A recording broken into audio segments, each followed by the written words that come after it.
보시기 전에 우리 오늘 함께 예배드리시는 반가운 우리 분이 계셔서 제가 잠깐 소개하겠습니다. 예전에 감리교회에서 신앙생활 같이 함께 하신 분들은 뭐 소개를 안 드려도 아실 것 같은데요. 우리 텍사스에서 남현조 집사님 우리 방문하시면서 저희 교회 예배 참석하셨습니다. 잠깐 자리에서 일어나 주시면 우리 환영합니다. 우리 박수 드렸으면 좋겠어요. 감사합니다. 예. 자, 우리 오늘 우리에게 주시는 하나님의 말씀 우리 함께 봉독하시겠습니다. 신약성경 고린도전서 3장 우리 1절부터 5절까지 말씀. 고린도전서 3장 우리 1절부터 5절까지 말씀 다 찾으셔서 저와 함께 한 목소리로 봉독하시겠습니다. 고린도전서 3장 우리 1절부터 5절까지 말씀 우리 함께 봉독하시겠습니다. 시작. 형제들아, 내가 신령한 자들을 대함과 같이 너희에게 말할 수 없어서 육신에 속한 자 곧 그리스도 안에서 어린아이들을 대함과 같이 하노라. 내가 너희를 젖으로 먹이고 밥으로 아니하였노니 이는 너희가 감당하지 못하였음이거니와 지금도 못하리라. 너희는 아직도 육신에 속한 자로다. 너희 가운데 시기와 분쟁이 있으니 어찌 육신에 속하여 사람을 따라 행함이 아니리요. 어떤 이는 말하되 나는 바울에게라 하고 다른 이는 나는 아볼로에게라 하니 너희가 육의 사람이 아니리요. 그런즉 아볼로는 무엇이며 바울은 무엇이냐? 그들은 주께서 각각 주신 대로 너희로 하여금 믿게 한 사역자들이니라. 아멘. 아멘. 자, 우리가 신약 성경을 읽다 보면은요, 동역자라는 말이 이제 신약 성경에서 이제 드러나게 보여지기 시작합니다. 신약 성경을 쭉 읽어보면 한 13번 정도 동역자라는 표현이 등장하는데 딱 한 번 요한 3서에서 사도 요한이 이 동역자라는 표현을 쓰고요. 나머지 12번은 사도 바울의 서신서에 다 등장을 합니다. 여러분 생각을 해보시면 사도 바울이 복음의 사역을 하잖아요. 선교를 다니면서 동역자의 중요함을 알았던 거예요. 그러니까 물론 하나님의 은혜와 성령님의 도우심으로 이 모든 것을 감당할 수 있었지만 사도 바울은 그러한 하나님의 은혜가 성령님의 도우심이 하나님께서 허락하신 동역자들의 헌신과 섬김과 기도를 통해서 그와 함께 하였기에 그가 그 어려운 상황 속에서도 위험한 상황 속에서도 모든 것을 감당하고 모든 것을 이룰 수 있었다라는 확신이 사도 바울에게는 있었던 것이요. 자, 그런데 지금 서로를 위해서 이제 부르심 가운데 동역을 해야 하는 동역자가 되어야 할 고린도 교회 성도들이 지금 동역은커녕 아무것도 아닌 것 때문에 서로 힘들어하는 거예요. 서로에게 아픔을 주고 분열이 되어 있는 거예요. 자기들은 스스로 우리는 영적인 사람이다. 하나님의 은혜를 우리는 경험했다. 하나님께서 우리에게 이러한 은사를 주셨다라고 자랑을 하고 있는데 그러면서도 그들은 나는 바울파다, 나는 아볼로파다, 바울 선생이 더 뛰어나다, 아볼로 설교 못 들어봤냐 이러면서 서로를 힘들게 하고 갈라져 있는 것이죠. 그래서 오늘 본문 1절 말씀을 보시면 사도 바울이 이렇게 3장을 시작합니다. 형제들아, 내가 신령한 자들을 대함과 같이 너희에게 말할 수 없어서 육신에 속한 자 곧 그리스도 안에서 어린아이들을 대함과 같이 하노라. 이렇게 3장이 시작이 돼요. 여러분 우리는 이 고린도전서 3장 앞부분을 잘 압니다. 그러면서 우리는 이 3장 앞부분의 말씀을 흔히 어떻게 받아들이냐면 성숙함, 우리가 믿다 보면 뭐 젖 먹는 아이와 같은 때도 있고 그래서 그냥 요 정도의 신앙생활이 괜찮고 또 좀 신앙생활을 오래 하다 보면 뭐 좀 큰 아이들처럼 좀 더 많은 것을 하고 그리고 오래 하다 해서 성숙하면 그때는 진짜 우리 교회 뭐 안수 집사님들처럼 권사님들처럼 기도도 이렇게 오래 하고 이런 사역도 하고 그때 되면은 무슨 사역장도 하고 뭐 그렇게 우리가 이렇게 성숙하는 거다라고 생각하고 넘어가는데 여러분 지금 사도 바울이 너희는 육신에 속한 자다. 그리스도 안에서 어린아이를 대함과 같이 내가 너희를 대해야 된다라고 이야기하는 건 여러분 지난주에 우리가 봤던 2장 말씀 기억나시죠? 2장 뒷부분에 사도 바울이 뭐라고 얘기했죠? 다 똑같은 것 같은데 사람은 두 부류의 사람이 있습니다. 한 사람은 어떤 사람이냐면 14절에 나오는 육에 속한 사람들이 있습니다. 이 사람들은 어떤 사람이냐면 하나님의 성령의 일들을 받아들이지 않는 사람들, 하나님의 사랑을 리젝트한 사람들. 그래서 그들은 그저 어리석음 속에 머물러 있는, 그냥 행동은 다 교회 열심히 다니는 것 같고 영적이라고 이야기하지만 그들은 육에 속한 사람들이지만 15절과 16절에는 무슨 얘기를 해요? 또 다른 무리의 사람은 신령한 자 영에 속한 사람입니다. 이 사람들은 어떤 사람이냐면 16절 마지막에 나오는 그리스도의 마음을 가진 사람입니다. 여러분, 이 말이 있고 난 뒤에 3장 1절에서 사도 바울이 바로 이 얘기하는 거예요. 그러니까 고린도 교회 사람들은 그렇지, 육에 속한 사람들. 아마 바울파라고 말한 사람은 아볼로파 사람들은 육에 속한 사람일 거야. 어떻게 사람의 설교 가지고 그 사람이 뭐 이렇다고 얘기를 해. 또 아볼로파에 속한 사람들은 또 바울파라고 말하는 사람들을 바라보면서 저 사람들이 육에 속한 사람일 거야. 어떻게 일대 목사라고 개척했다고 저렇게 말할 수가 있어. 뭐 이렇게 얘기하고 우리는 신령한 사람이야, 우리는 영적인 사람이야 라고 이야기하는데, 사도 바울은 그런 그들을 향해서 뭐라고 말하냐면 당신들이야말로 육에 속한 사람입니다. 당신들이야말로 육에 속한 자, 그래서 그리스도 안에서 어린아이를 대하는 것처럼 내가 당신들을 대할 수밖에 없습니다, 이렇게 얘기를 해요. 그런데 여기가 끝이 아니죠. 2절과 3절에 가서는 뭐라고 말하냐면 그래서 당신들은 젖먹이와 같습니다, 이렇게 얘기를 해요. 여러분 보세요. 여기서 말하는 육에 속한 사람, 신령한 자는 어떤 거냐면 교회를 오래 다녀서 영적인 사람이 되는 거고, 뭐 교회에서 어떤 직분, 목사니까 영적이고 평신도니까 육적이고 이런 게 아니라 그리스도의 마음을 품은 자가 영적이라는 거잖아요. 그러니까 여러분 보세요. 나는 교회 다닌 지 얼마 안 됐으니까 나는 이렇게 신앙생활해도 괜찮아, 시간이 지나다 보면 차차 어떻게 이게 받아들여지고 어떻게 하다 보면 나도 저렇게 되겠지가 아니라, 사도 바울이 말하는 건 이거예요. 교회를 1년을 다녔건 10년을 다녔건, 내가 직분을 받았건 직분이 없건, 내가 이걸 하건 안 하건 그리스도의 마음을 품은 자는 영적인 사람입니다. 그 사람은 그래서 살아있기 때문에 우리 아이들이 그저 평생 젖만 먹고 크는 게 아니라, 이 아이는 부모에게 양육을 잘 받으면, 건강하게 성장하면, 시간이 지나면 지날수록 성장하는 것처럼 우리 안에 이러한 영적인 성장이 그리스도의 마음을 품었다면, 예수를 구주로 고백했다면, 우리가 하나님의 사람이라고 이야기한다면 이러한 성장이, 성숙함이 우리 안에 있어야 된다는 거죠. 사도 바울은 고린도 교회 성도들에게 아주 강하게 그들을 책망하고 있어요. 여러분, 성경에서 말하는 동역자라는 이 말은요, 헬라어로 시네르고스라는 단어인데요, 이 시네르고스라는 헬라어를 그냥 문자 그대로 번역을 하면 무슨 의미의 단어냐면 함께 일하는 사람이라는 뜻이에요. 그러니까 함께 일하는 사람을 동역자라고 하죠.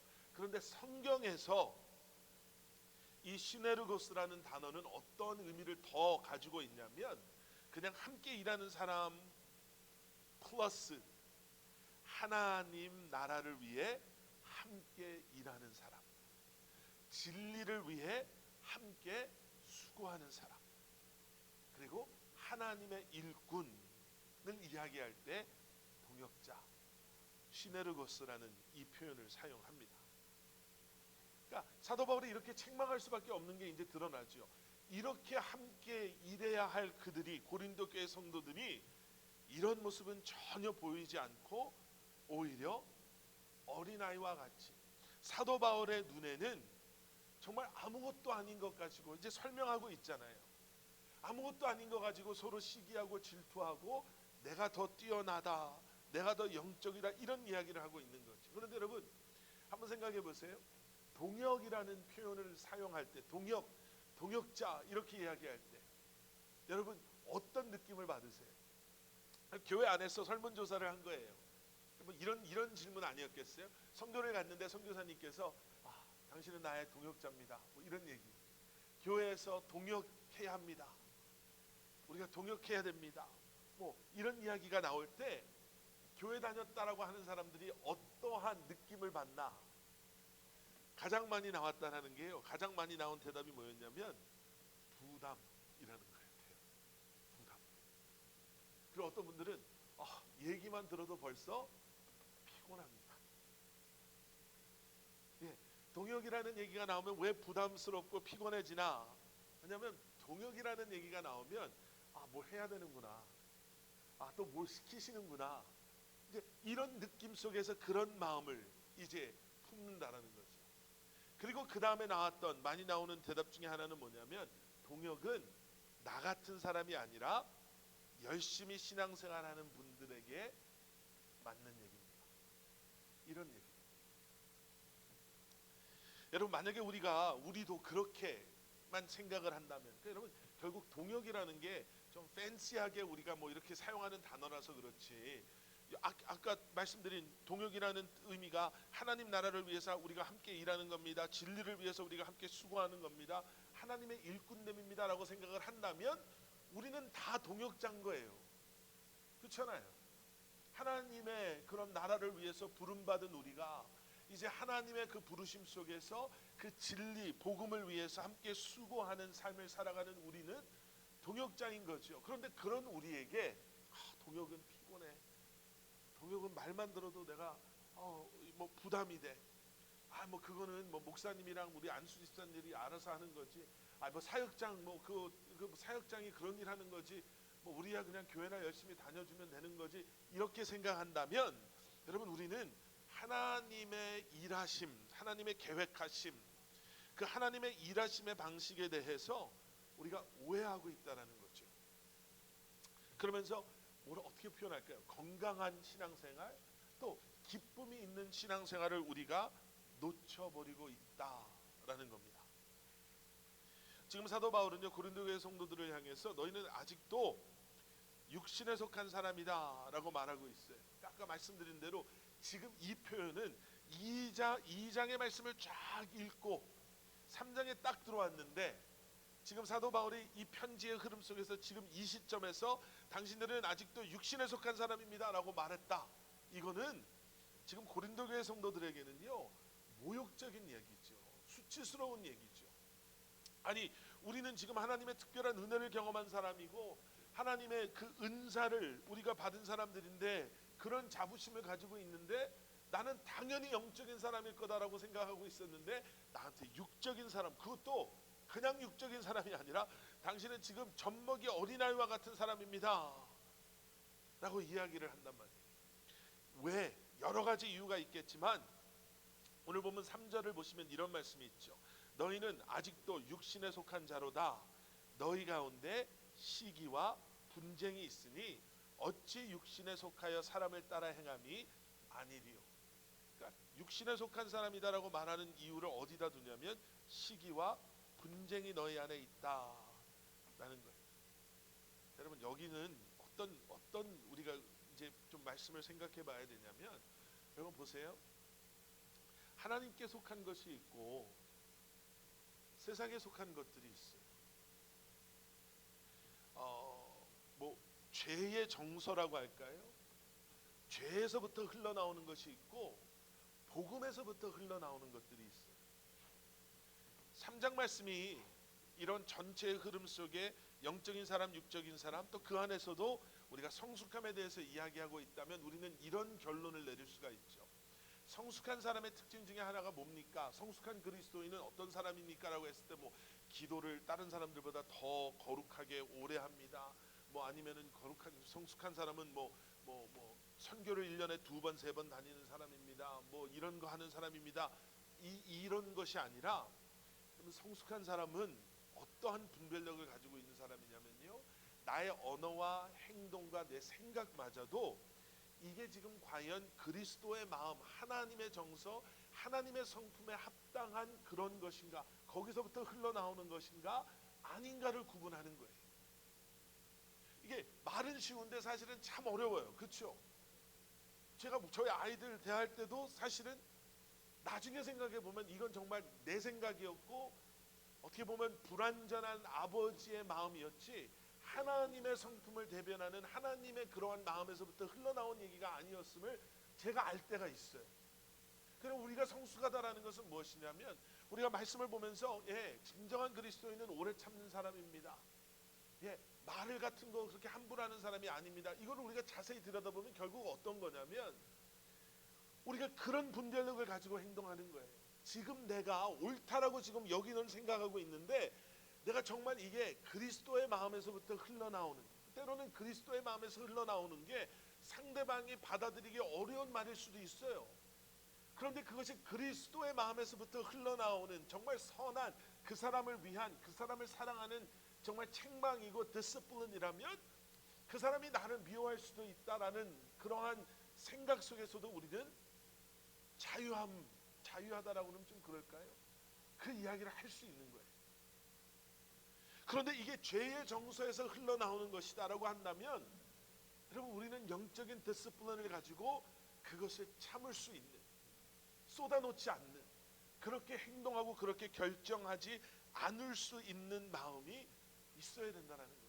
그러니까 사도 바울은 4절에서도 우리가 보는 것처럼 고린도 교회 성도들이요, 나의 스승은 바울이니까 나는 바울파다, 바울 선생이 우리 교회를 개척하고 바울 선생이 정말 대단한 사람이니까 나는 바울파다, 나는 내 스승은 아볼로니까 아볼로처럼 탁월한 사람을 내가 만나본 적이 없으니까 나는 아볼로파다라고 하는 이 사람들, 그걸 가지고 내가 더 영적이다, 내가 더 거룩하다, 그렇게 자랑하는 고린도 교회 성도들을 보면서 그것처럼 유치한 게 없다. 지금 너네들이 얼마나 유치하게, 너네들이 지금 정말 아무것도 아닌 것 때문에 이렇게 힘들어하고 있는 걸 알지 못하느냐, 이렇게 얘기하는 거예요. 그러니까 결국 어떤 거냐면 여러분, 이런 거예요. 여러분, 사실 우리가 경험하는 교회뿐만 아니라 부부 사이, 가정, 일터, 사회 속에서 경험하는 이런 갈등의 대부분은 지금 이거 뭐 때문에 우리가 이렇게 힘들어하지? 뭐 때문에 이렇게 어렵지? 이거를 다시 백트랙해서 쫓아가다 보면 결국에 그 시작은 정말 유치한 어떠한, 정말 이것 때문에 이렇게 됐나? 라는 생각이 드는 일 때문에 여기까지 오게 된 경우가 많다라는 거죠. 의도하지 않았는데 제대로 설명하지 못해서 알아들었겠지, 알겠지라는 생각 속에 말했던 거기서 오는 오해 때문에, 아니면은 그냥 내 생각에 저 사람한테, 저 사람이 날 무시하는 것 같은데, 저 사람이 나를 이렇게 생각하는 것 같은데 라는 지극히 내 중심적인 해석이나 생각 때문에, 아니면 그냥 우리의 부족함 때문에 그냥 말실수를 해서, 아니면 의도치 않은 행동 때문에 어려움이 생긴다라는 거죠. 부부싸움을 칼로 물베는 거라고 한다고 하잖아요. 아무것도 아닌데 어떻게 보면 그것 때문에 그렇게 큰 일이 있을, 하여튼 그런 일들 때문에. 그런데 여러분, 우리가 정말 잘 아는 것처럼요, 성경은 원수 마귀를, 사탄을 여러 가지로 소개하면서 뭐라고 하냐면 이간질하는 자다, 이렇게 소개하죠. 갈라놓는 것, 분열시키는 것, 한 마음을 품지 못하게 하는 것, 하나 되지 못하게 하는 것, 서로 오해하게 하는 것, 그래서 그 오해가 미움이 되고 그 미움 때문에 그 관계가 완전히 무너져 버리게 하는 것, 이게 사탄의 job description이라는 거예요. 여러분, 창세기 3장을 보시면 그 사탄의 유혹으로 인간이 타락하게 되는 모습이 아주 자세하게 기록이 되어져 있죠. 그런데 인간의 타락의 결국은 뭐냐? 관계의 깨짐이에요. 그렇게 하나님과 함께 동행했던 그 관계가 깨어져서 하나님 앞에 나갈 수 없는 것, 남자와 여자가 하나 되지 못하게 하는 것, 이게 결국에는 사탄이 하는 거라는 거죠. 그러니까 아까 말씀드린 대로 죄의 정서라는 거예요. 시기, 질투, 분쟁, 분열, 하나 되지 못하는 것, 오해하고 미워하고 증오하고 원수가 되는 것, 결국에는 뭐 때문에 그런지도 모르면서 서로를 그렇게 미워하는 것, 이게 어디서부터 흘러나오는가? 이건 죄성, 우리 안에 남아있는 죄성에서부터 흘러나오는 거라는 거죠. 그런데 에베소서 2장 14절의 말씀을 보시면 이런 말씀이 있어요. 그는 우리의 화평이신지라. 여기에서 말하는 그는 예수님을 말하죠. 그는 우리의 화평이신지라, 둘로 하나를 만드사 원수된 것 곧 중간에 막힌 담을 자기 육체로 허시고. 예수님의 십자가에 못 박히심, 그 피 흘리심, 조롱받으시고 핍박받으시고 침뱉임 당하시고 결국에는 죽임 당하시고 부활하신 게 무엇을 위한 것입니까? 예, 우리의 구원을 위한 것인데 그 가운데 그 복음의 정석 가운데 무엇이 있습니까? 화평이 있고 하나됨이 있고 모든 관계를 회복시키시는 한 마음을 품게 하시는 게 있다라는 거예요.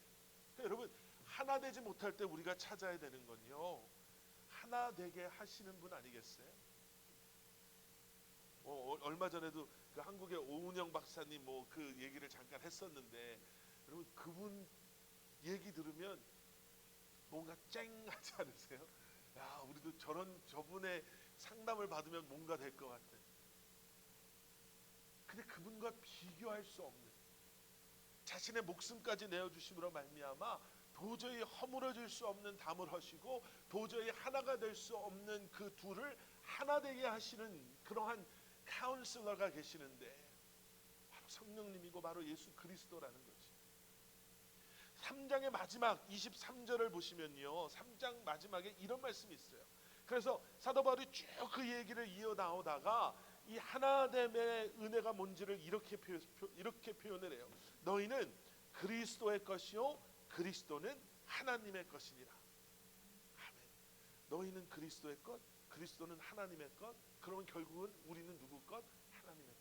하나님과 동행해서 에덴 동산에서 그렇게 하나됨의 그 은혜를 특권을 누렸던 우리가 죄로 말미암아 하나님과 함께할 수 없었는데, 이 하나 될 수 없었던 우리를 위해 예수 그리스도께서 십자가에 죽으시고 부활하심으로 말미암아 우리랑 하나가 되심으로 우리로 하여금 하나님과 하나 되게 하셨다.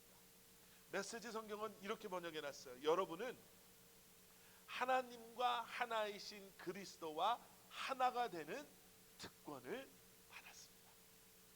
하나님과 하나 되는 특권.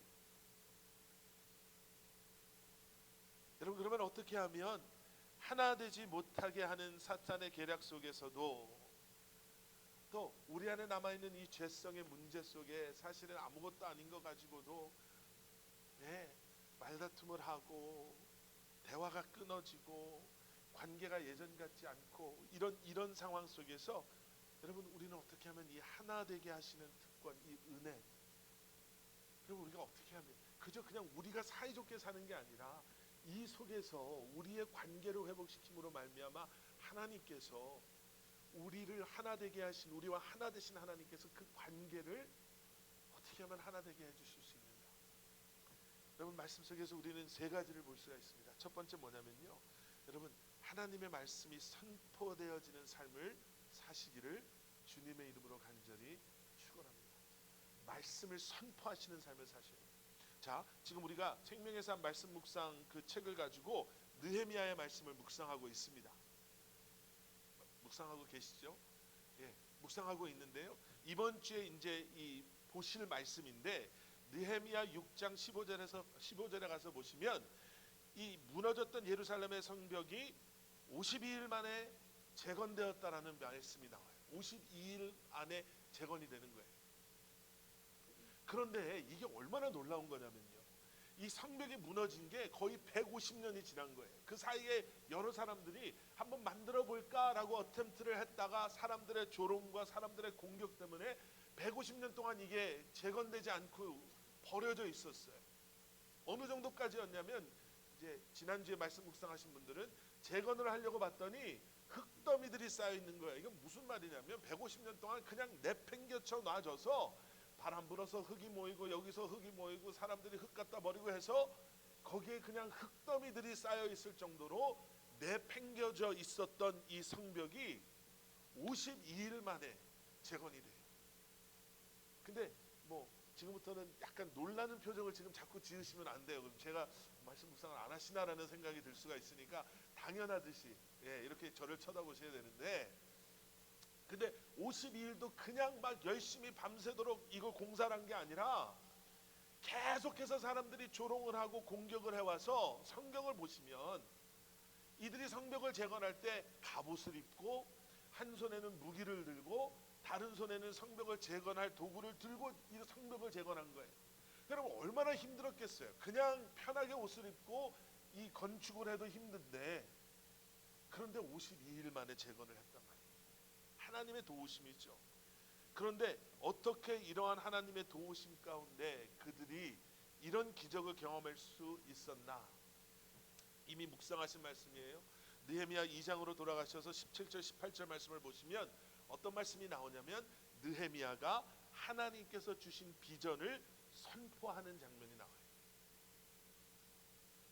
이 말씀을 딱 보면서 이제 딱 캐치가 되시죠? 하나님께서 느헤미야에게 허락하신 그 비전이, 말씀이 공유되어지고 선포되어질 때 예상하지 못했던 기적과도 같은 결과가 나온다는 거예요. 하루아침에 그렇게 일어납니까? 아니요, 뭐 그럴 수도 있겠죠. 그런데 그러지 않을 수도 있어요. 그래서 말씀을 선포하며 살아가는 삶을 쉽게 포기하시면 안 된다는 거예요. 그게 어떠한 방법이든지 간에, 제가 이렇게 얘기하면 어느 집 딱 다 생각나실 거예요. 어느 집에 가보니까 화장실에도 벽에도 성경 구절을 써서 아이들이 붙여놓은 집도 있어요. 그렇게 하시든지, 가족이 일주일에 한번 우리가 이번 주는 이 말씀을 한번 외워보자 하시든지, 아무도 동의하지 않으면 엄마가 아빠가 말씀 선포하는 거예요. 제가 허락을 받았기 때문에 말씀드리는데요. 이제 저희가 말씀 묵상반을 이렇게 좀 늘려 나갈 건데, 이번 이제 시즌 1이 끝나면 시즌 2가 시작될 때 늘어날 반 중에 하나가 뭐냐면 성경 요절 암송 말씀 묵상반이에요. 말씀 묵상하면서 같이 말씀을 묵상 외워가는, 누가 리드할 건지는 제가 말씀 안 드려도 말씀을 외우는 분 하면 딱 생각나시는 분이 계시잖아요. 말씀을 외우시고 외운 말씀을 선포하고,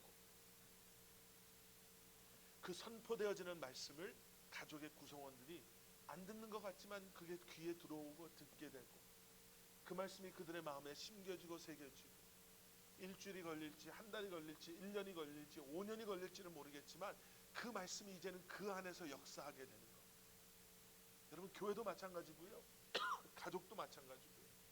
여러분, 진짜 안 해보셔서 힘드실 수 있지만, 힘드시고 조금 좀 부담도 되시고 이거 좀 불편하기도 한데라고 생각되어지셔도 강추하는 것은 무엇이냐면, 여러분, 부부가 함께 말씀 묵상을 하는 것, 함께 말씀을 다루는 것, 오래 하실 필요 없어요.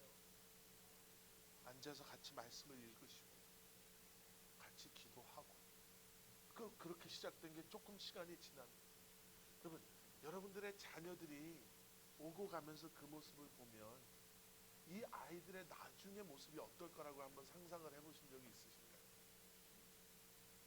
엄마 아빠는 맨날 이렇게 이것 때문에 힘들어하고 저것 때문에 힘들어하는 것 같지만, 그 안에서도 엄마 아빠가 같이 기도하고 말씀을 읽고 말씀을 나누는 모습, 그럼 이 아이가 커서 나중에 이 아이 머릿속에 그려지는 남편과의 관계, 아내와의 관계가 어떻게 그려질 거라고 생각하세요?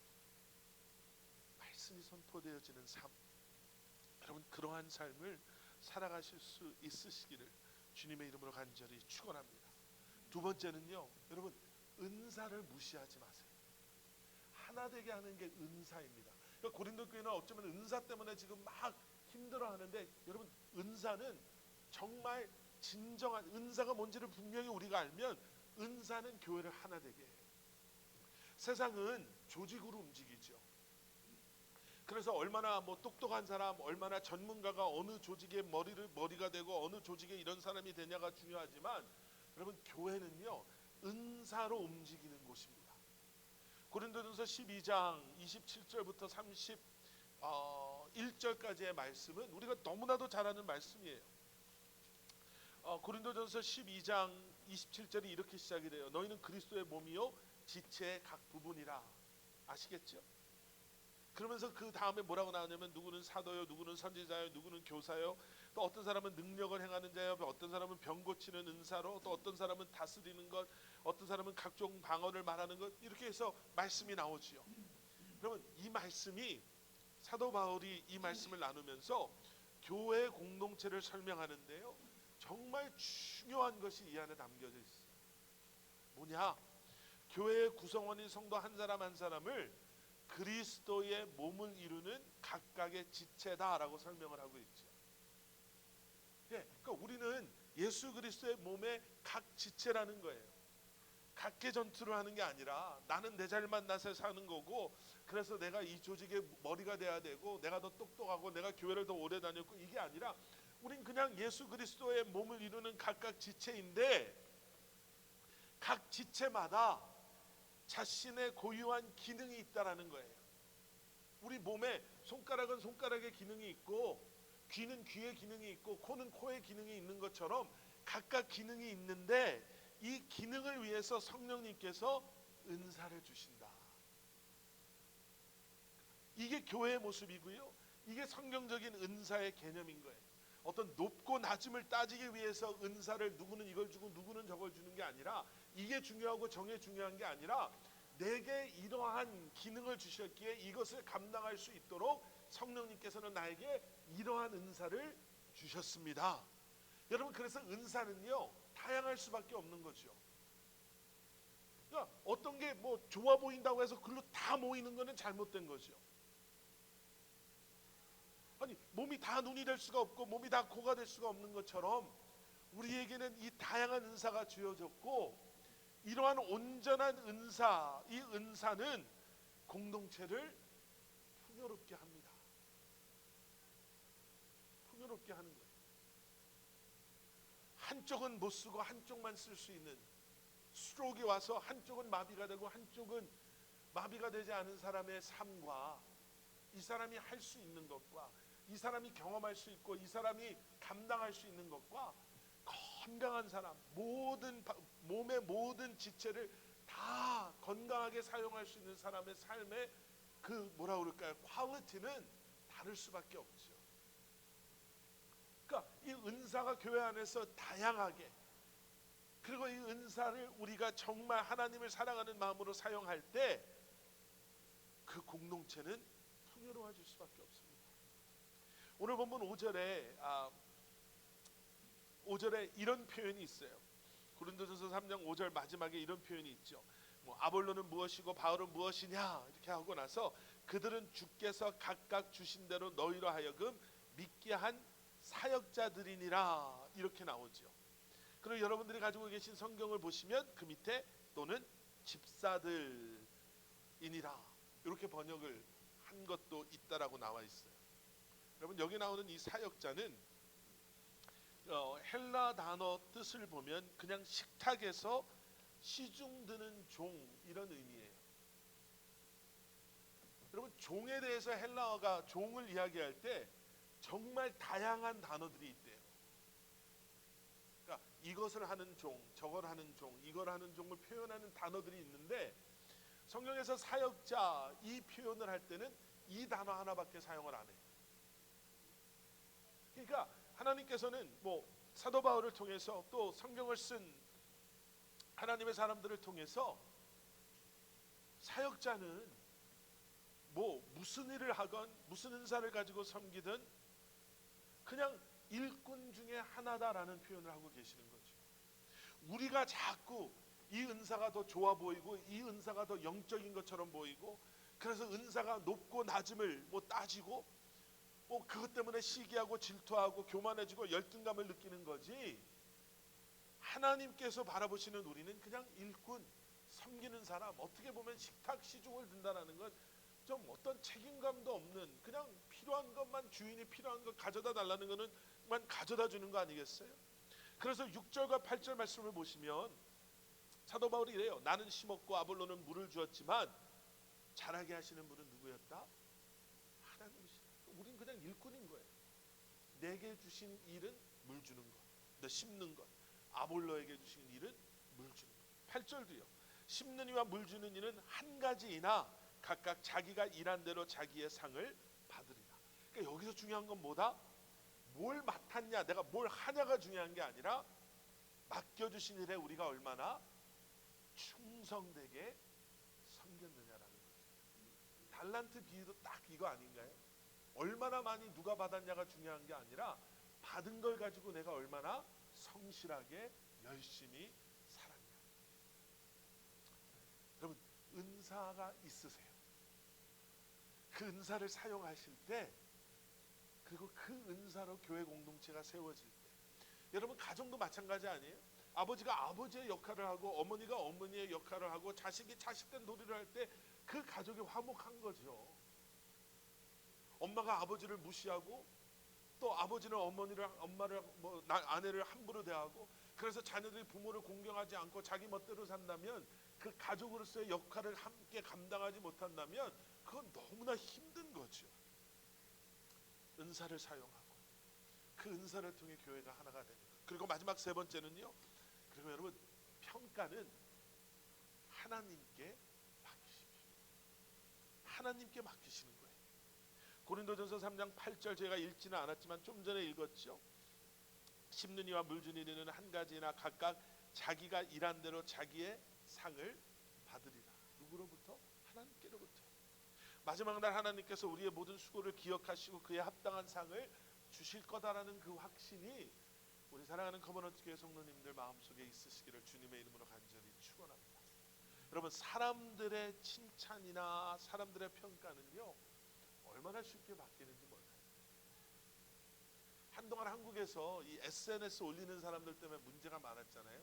좋은 거 올려줄 테니까 식당 찾아가서 좋은 글 남겨줄 테니까 뭐 좀 돈 받고 서비스 받고 이러는 거. 그런데 그거에 따라갈 수밖에 없었던 이유 중에 하나가 사람들의 그러한 평가 하나로 사실이 아닌 평가 때문에 식당이 문을 닫는 식당들도 있었다라는 거예요. 여러분 사람들의 칭찬은 변해요. 그 칭찬과 평가가 언제 비판이 돼서 돌아올지 모르는 거예요. 그래서 갈라디아서 1장 10절에서 사도 바울이 이렇게 이제 고백을 하죠. 이제 내가 사람들에게 좋게 하랴 하나님께 좋게 하랴 사람들에게 기쁨을 구하랴 내가 지금까지 사람들의 기쁨을 구하였다면 그리스도의 종이 아니니라. 그러니까 나는 사람의 종이 아니다라는 거지요. 그리스도의 종이다라는 거예요. 내가 그리스도의 종이기 때문에 사람들의 인정, 사람들의 칭찬, 사람들의 그 어떠함 때문에 물론 그것 때문에 기분이 좋고 위로가 되고 격려가 될 때도 있고 또 그렇지 않은 것 때문에 좀 마음이 힘들고 또 낙심될 때도 있지만 결국 그 위로와 칭찬은 누구의 것이다? 하나님의 것이다. 주님의 영광을 위해 주님 앞에 설 그날을 기억하며 살아갈 때 여러분 우리는 하나님으로 하나님께서 우리에게 허락하신 그 하나됨의 특권을 누리며 살아가는 삶을 살아갈 수 있는 줄 믿습니다. 우리가 하나 되는 게 아무것도 아닌 것처럼 보일 수가 있어요. 그런데 여러분 이렇게 생각 한번 해보세요. 사실 우리가 우리의 힘으로 하나 되는 것 부부도 마찬가지고 부모와 자녀의 관계도 마찬가지예요. 여러분 참 우리가 하나 되는 거는 힘들어요. 그러니까 우리가 하나 된다라는 건 여러분 정말 거기서 눈물 나게 감사해야 되는 게 무엇이냐면 하나님께서 일하고 계시고 여러분들 자녀들이요 뜬금없이 갑자기 학교 갔다가 뭐 어디 밖에 나갔다 들어오면서 엄마 아빠 너무 고마워. 지금 생각해보니까 내가 애 낳고 길러보니까 참 엄마가 고생 많이 했을 것 같아. 아빠가 고생 많이 했을 것 같아. 이런 얘기는 여러분 눈물나게 고마운 게 뭐냐면요 그거는 우리의 죄성 속에서 나올 수 있는 얘기가 아니거든요. 그 죄의 정서에서 나올 수 있는 얘기가 아니에요. 어느 날 갑자기 남편이 아내가 뜬금없이 이런 얘기 잘 안 하는데 사랑해. 그러면 또 한국 남자분들 뭔 소리 한가 그러고 그냥 가시지 말고 여러분 그거는 정말 하나님의 정서 하나님의 그리스도의 마음에서 나오는 거예요. 거기에 무슨 또 대가가 있으면 그래놓고 나 이번 주말에 골프 치러 가도 되지 뭐 이러면은 이거는 정말 아닌 건데 하나님의 정서를 위장한 죄의 정서인데 여러분 무슨 말인지 알죠? 그건 하나님이 지금 하나님께서 일하시는 것이구나. 뭔지 모르는데 우리 아이들 삶 속에서 하나님께서 뭔가를 지금 행하시고 계시구나. 여러분 그걸 캐치하실 수 있으셔요. 하나님의 말씀이 선포되어지는 가정, 하나님의 은사가 하나님께서 우리에게 허락하신 그 은사를 통해 서로를 섬길 수 있는 교회. 세상의 그러한 눈 다른 사람들의 칭찬에 업되고 다운되는 것이 아니라 결국 저들이 몰라줘도 하나님은 다 기억하시고 비록 저들은 이렇게 날 대해도 하나님은 내 진심을 아시니 실망하고 포기하고 낙심하지 않겠습니다라고 고백하실 수 있는, 그래서 여러분 정말 하나됨의 에이전트로 쓰임 받으시는 여러분들 되시기를 주님의 이름으로 간절히 축원합니다. 함께 기도하시겠습니다. 사랑의 아버지 하나님, 우리 가정이, 우리의 관계가 주님 안에서 하나 되기를 소원합니다. 하나님과 나의 관계가 정말 하나 되기를 소원하고, 우리 교회가 또 우리 한 사람 한 사람이 주님 안에서 하나 되기를 소원합니다. 그래서 함께 하나님께서 바라보시는 그곳을 바라보고, 주님의 손길 닿은 그곳에 우리의 손길이 이제는 그곳을 향해 나아가고, 하나님께서 마음 두신 그곳에 우리의 마음을 두고 주님을 닮아가며 주님께서 우리에게 허락하신 그러한 동역자로서의 삶을 살기를 소원합니다. 막힌 담을 허시고 둘을 하나 되게 하시는 예수 그리스도께서 여기 머리 숙인 살아가는 성도님들의 삶 가운데 가정, 관계, 우리 교회 위에, 우리의 일터, 또 우리가 있는 그곳에 함께하여 주시고 하나 되는 특권의 은혜를 우리가 다시 회복하고 누리게 하여 주시옵소서. 예수 그리스도 이름 받들어 간절히 기도드렸사옵나이다. 아멘. 아멘. 우리 시간 다 자리에서 일어나셔서 우리 함께 부르셨던 찬양 하나님 눈길 머무신 곳 우리 함께 찬양하시고 축도함으로 오늘 예배 마치도록 하겠습니다. 이 곡이 우리의 기도 되기를 소원하고요, 또 이러한 삶을 우리가 살아갈 수 있도록 다시 한번 결단하시는 그런 시간 되기를 주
하나님의 말씀을 선포하며 산다라는 게 참 정말 만만치 않은데, 하나님 우리의 가정을 살릴 수 있는 방법이 그거밖에 없음을, 그래서 하나님의 말씀을 선포하며 살아갈 수 있기를 기도하는 사랑하는 성도님의 기도를 주님 들어 응답하여 주시옵소서. 주신 은사를 사용하는 것이 나를 드러내는 것이 아니라 공동체를 풍요롭게 하고 주님의 영광을 드러내게 하는 것, 이제는 그렇게 쓰임받는 인생을 살기를 원합니다. 내가 하고 싶은 것, 나를 드러내는 것이 아니라 내게 맡겨주신 것, 내게 허락하신 것을 통해 주님을 드러내는 삶을 살아가는 우리 커버넌트 교회 성도님들이 되게 하여 주시옵소서. 세상의 소리에 민감할 수밖에 없고, 세상 사람들의 칭찬에 목마를 수도 있고, 세상 사람들의 비판에 너무나도 쉽게 상처받는 우리지만, 이제는 그러한 세상의 소리를 막아주시고 주님께서 모든 것을 아시고 주님께서 모든 것을 기억하시면 기억함으로 말미암아 주님의 위로하심, 주님의 격려, 때로는 주님의 책망에 믿음으로 반응하며, 이제는 하나 되게 하시는 예수 그리스도 안에서 하나 되는 부부, 우리 가족, 더 우리 교회 되게 하여 주시옵소서. 이제는 우리 주 예수 그리스도의 십자가의 은혜와 하나님 아버지의 무한하신 사랑과 성령님의 감화 감동 살아 역사하심이 이제는 하나 되게 하시는 예수 그리스도를 바라보며, 우리를 통해 하나 되게 하실 예수 그리스도를 기대하며 세상을 향해 나아가는 사랑하는 성도님들 한 분 한 분의 삶 가운데 그들의 가정과 기업 위에, 그리고 주님의 몸된 교회 위에 이제로부터 영원토록 함께 하시길 간절히 축원하옵나이다. 아멘.